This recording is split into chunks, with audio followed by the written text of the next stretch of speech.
Pernahkah saudara ketika berbicara dengan orang lain membuat hati kita tenang ya, hati kita adem.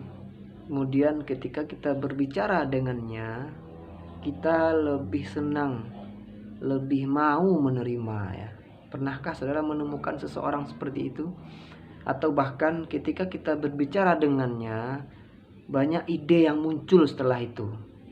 Nah, kenapa demikian? Nah, kali ini saya bakal bahas saudara tips efektif komunikasi interpersonal. Sekedar.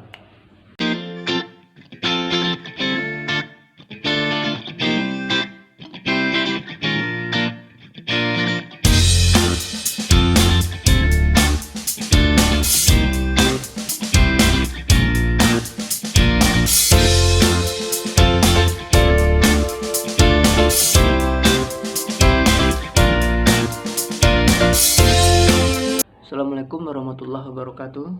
Ketemu lagi dengan saya Andika Kurnia.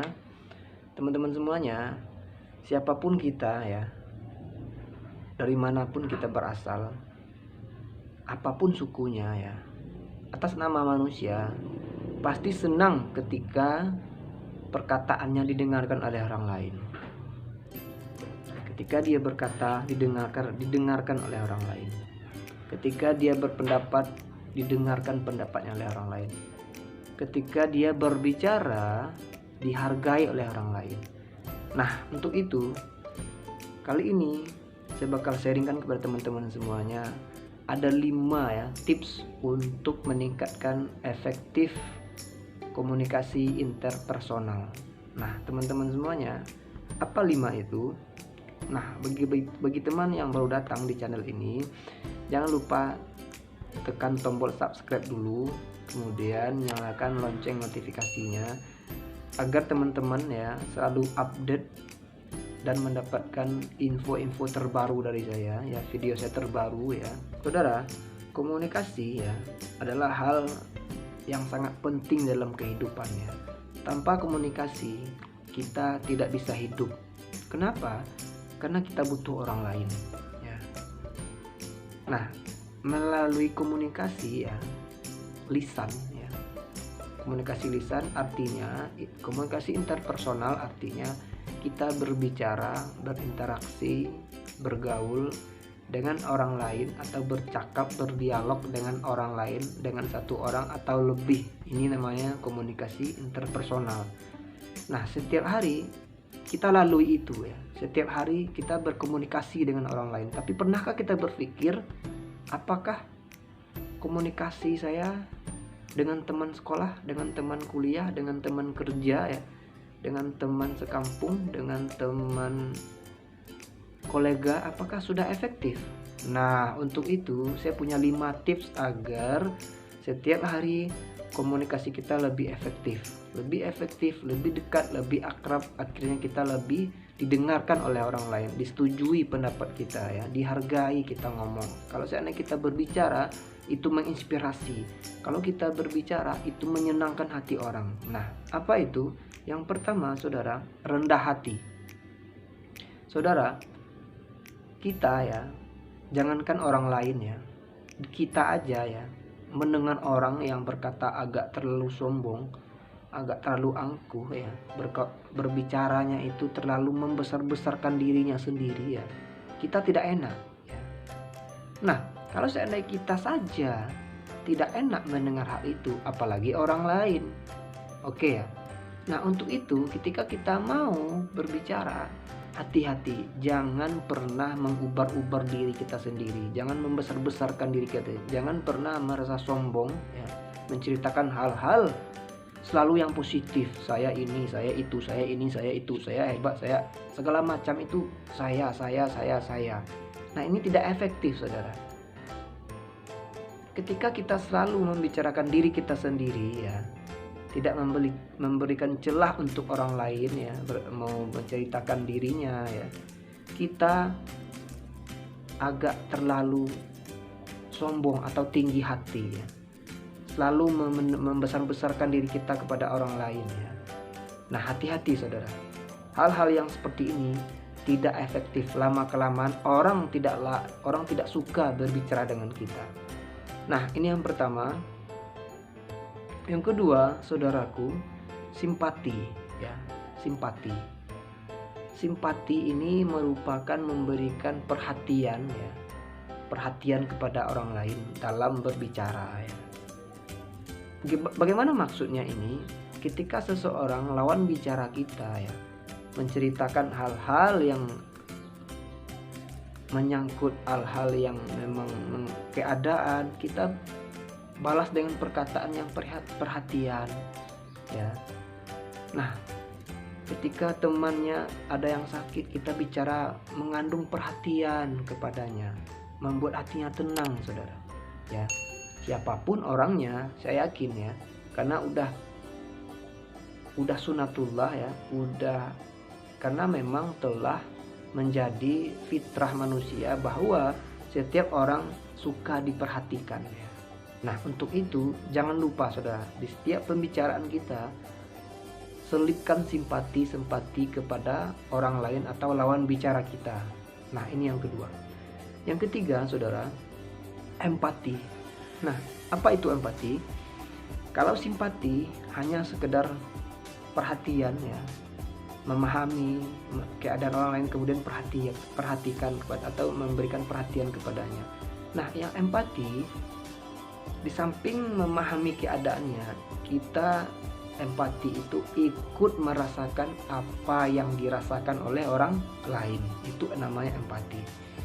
Nah, ketika orang lain sedih, kita ikut merasakan sedih. Akhirnya kita juga ke bawah sedih ya. Jadi tidak hanya kata-kata ya, ini udah beda ya. Jadi ini udah ke action ya, udah ke perilaku kita ya. Jadi kalau simpati hanya sekedar kata-kata, bentuk perhatian ya. Kalau empati udah berbentuk tindakan. Nah, siapapun lawan bicara kita, ketika kita memberikan empati kepadanya, dia bakal merasa senang ya. Dia bakal merasa dihargai. Kita pun juga dihargai seperti itu. Nah, yang keempat, saudaraku, menghargai ya. Ini banyak sekali yang saya lihat di luar sana ya. Apa itu? Tidak menghargai ya. Menghargai ini begitu luas cakupannya, kawan-kawan ya. Menghargai ini begitu luas cakupannya, teman-teman ya. Menghargai ini begitu luas cakupannya, Bapak Ibu, teman-teman semuanya. Nah, ketika temannya berbicara salah, kita tidak menghargai ya. Ini salah satu menghargai. Ketika teman berkata salah, jangan, kamu salah itu ngomongnya seperti ini, benar. Tidak perlu ditunjukkan secara detail, saudara. Karena setiap orang wajar salah ya.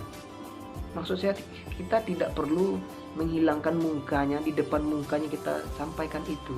Itu tidak menghargai, apalagi di depan orang-orang banyak. Nah, ketika dia salah berbicara ya, salah omong, salah kata, jangan langsung ditegur ya. Jangan langsung ditegur. Berikan saja pengertian, beri saja perhatian, berikan saja pengertian ya, seperti itu. Nah, ini salah satu menghargai orang lain ya dalam berbicara. Yang kedua, saudara, ketika orang berbicara, jangan memotong pembicaraannya ya. Kita mesti menjadi pendengar yang baik, dengarkan baik-baik ya. Nah, ketika orang memulai berbicara, jangan memotong perkataannya ya. Dengarkan sampai-sampai ya, apapun perkataannya ya, dengarkan sampai selesai ya, baru kita minta izin ya untuk menjawab, untuk mengomentari, untuk menambahkan, untuk memberikan saran ya. Tidak perlu kita berebutan berbicara. Nah, saudara, menghargai. Yang kelima, mendengarkan.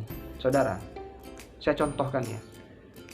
Banyak teman-teman ya di luar sana, ketika teman-temannya mendapatkan persoalan, ketika teman-temannya mendapat permasalahan ya, ketika dia curhat, kita langsung menceramahinya, bla bla bla bla bla bla bla bla bla bla bla, tidak berhenti ngomongnya. Padahal, saudara, orang itu jangan dipikir dia tidak tahu solusinya ya.